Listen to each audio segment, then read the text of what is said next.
Mike କମ୍ପାନୀର ଜଲଦି ଧାନ ଆପଣ ବର୍ତ୍ତମାନ ଦେଖିପାରୁଛନ୍ତି। ତାର ଖେଡ଼ ଯାକ ଦେଖିଲେ ମନ ପୁରା ଖୁସି ହେଇଯିବ। ଆଉ ଧାନକୁ ପାଖାପାଖି 4 ମାସ ଉପରେ ହେଲାନି ବୟସ। ଧାନ ଖେଡ଼ ଦେଖନ୍ତୁ ଆପଣମାନେ। ଆଉ ପାଖାପାଖି 300 ଦାନା ଥିବ ଗୋଟେ ଗୋଟେ ଖେଡ଼ରେ। ଆଉ ଦାନା ବି ପୁରା ଚମକଦାର ହେଇକି ଅଛି।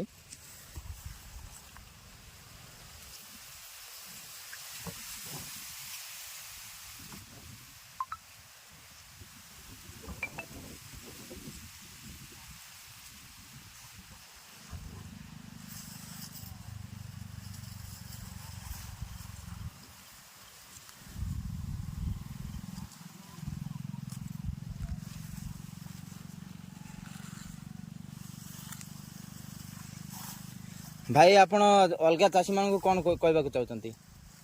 ଏଇ ଜଲଦିର ମାଇକ କମ୍ପାନୀର ଜଲଦି ଧାନ ଲଗାଉ ଭଲ ଅଛି। ଭଲ ବିହନ ଦେଉଛି। ଆଉ ରୋଗ ପୋକ ବି ଏତେ ନାହିଁ ଧାନରେ। ଆଉ ଟିକେ ପାଣି ଜାଗାରେ ଭଲ ହେଉଛି ଧାନ, ଜଳଦି ଧାନଟା।